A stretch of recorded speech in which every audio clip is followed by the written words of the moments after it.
안녕하세요, 머니톡스입니다. 이번에도 좋은 현장 소개해드리려고 합니다.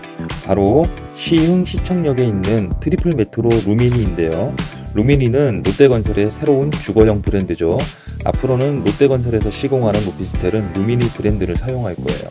아직은 전국에 4개밖에 없어요.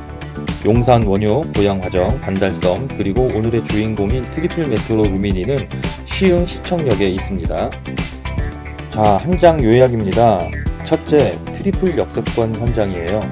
현재 서해선이 개통되어 있고 내년 2025년에 신안산선이 개통 예정이고 2028년에는 월곶 판교선이 개통 예정이어서 신안산선으로 여의도까지 20분대, 월판선으로 판교까지 20분대 진입이 가능합니다. 여러분, 부동산은 전철로 시작해서 전철로 끝난다고 해도 과언이 아닙니다. 이걸 잊지 마셔야 돼요. 둘째, 입주 시까지 필요한 돈이 단 1,500만원입니다. 할인과 페이백 덕분인데요. 유튜브 상이라 자세한 말씀을 드리기 어려우니 위에 전화번호로 문의 주시면 안내해 드리도록 할게요. 셋째, 1월 10일 부동산 정책 발표했죠. 2025년 12월 말까지 준공되는 오피스텔 중 60제곱미터 이하, 수도권 기준 6억 이하일 경우 주택수 산정에서 제외됩니다.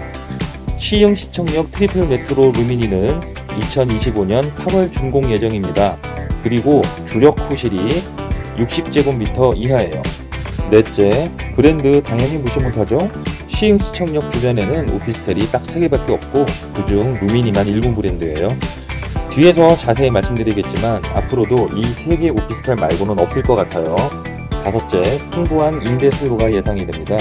주변에 사무실과 지식산업센터 호실이 2,000실이 넘어요. 15,000명 이상이 상주하게 되는 거예요. 그런데 이 사람들을 소화할 오피스텔은 단 500여실 밖에는 없어요. 앞으로 새로운 오피스텔을 지을 수도 없고요. 상세 설명해 드릴게요. 수도권 전철 노선도입니다.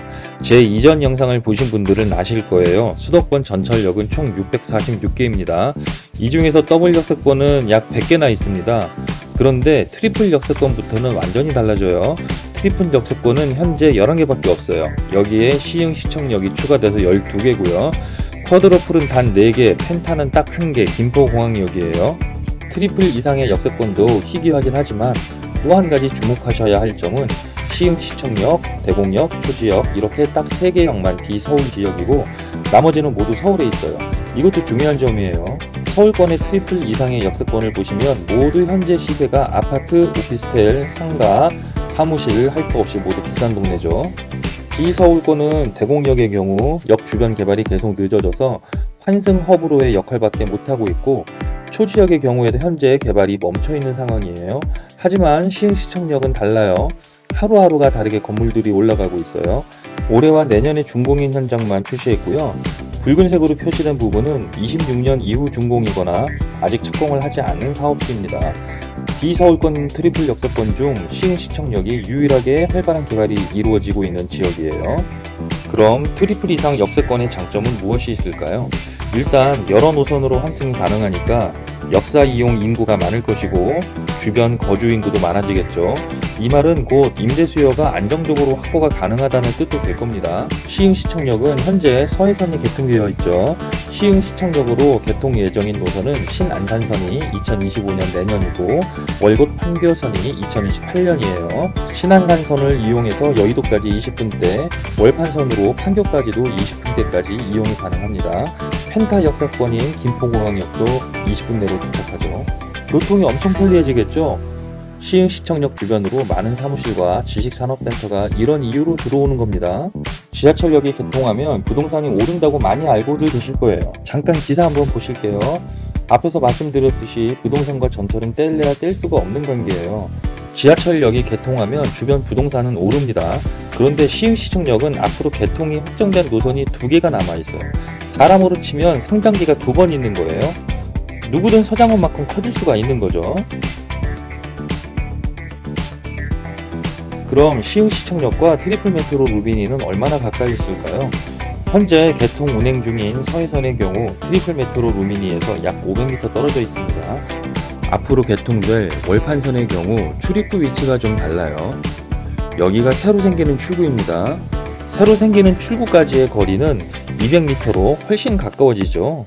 자, 이제 주변 개발 상황을 통해서 임대 수요에 대해서 설명드릴 거예요. 보시다시피 시흥 시청역 주변으로 개발 계획이 꽤 많고 진행이 많이 되고 있죠. 중요한 건 트리플 메트로 루미니가 내년에 입주니까 내년 2025년까지 준공 예정인 오피스나 지산에 주목해주세요. 표를 보시면 5개 현장의 호실수가 2279실이고 주차장, 상업시설 등을 제외한 순수 사용 연면적이 약 34,000평이에요. 이 수치는 아직 개발 진행 예정인 곳을 제외한 수치입니다. 한 사람당 2.2평에서 3평 정도가 1인당 필요 면적이니 연면적을 인원수로 환산을 해보죠. 내년 준공인 현장에만 12,000명에서 15,000명이 상주하게 되고 개발이 완료되면 상업시설 인구를 제외하고라도 3만 명이 넘는 인원이 시흥시청역 주변으로 출근을 하게 되는 거예요. 그런데 이 인원을 소화할 오피스텔은 단 3군데입니다. 루미니만 1군 브랜드인 롯데건설이고요. 굳이 개발 완료 시점 3만 명까지도 필요 없는 상황이에요. 당장 눈에 보이는 잠재 수요만 15,000명에 서해선, 신안산선, 월판선 라인을 따라 흘러들어오는 임대 수요도 상당할 것으로 예상이 됩니다. 왜 더 이상의 오피스텔은 없을 것인지 설명드릴게요. 장현지구 지구단위 계획입니다. 오피스텔을 지을 수 있는 부지는 일반 상업지역, 준주거지역, 업무지역입니다. 그런데 장현지구 내 준주거지역과 일반 상업지역에는 오피스텔을 지을 수가 없게 되어 있죠. 그 다음은 업무용지인데 허용 용도에는 오피스텔 제외이며 업 1, 2, 3, 4, 16 용지에만 오피스텔을 설치할 수가 있어요. 그런데 업 1, 2는 트리플 메트로 루미니이고 업 3은 신유 베라트, 업 4는 수아주입니다. 업 16은 제한적으로 오피스텔이 가능한 것으로 되어 있는데 이곳은 현재 시흥 법원부지로 거론되고 있어요. 시흥 시청 내 복합 행정타운에는 들어갈 자리가 없어서인데요. 만약 법원이 다른 곳으로 들어오게 돼도 업 16 용지에 오피스텔을 짓기에는 연면적의 30%만 가능하고 토지비용 등 여러가지를 고려했을 때 사업성이 없어 보여요. 어떤가요? 입주까지 단 1,500만원으로 투자 가능한 1군 브랜드 오피스텔이 입지도 좋은 곳에 위치하고 수요에 비해 공급이 너무 모자라 안정적인 월세 수익을 볼 수 있는 투자 상품, 지하철 2개 노선 개통을 앞두고 있어 시세 차이까지 노릴 수 있는 투자 상품, 그런데 주택수 산정 미포함까지 되는 혜택이 있는 오피스텔 안 사실 건가요? 상담 문의는 화면 상단의 전화번호로 전화 주시면 되겠습니다. 감사합니다.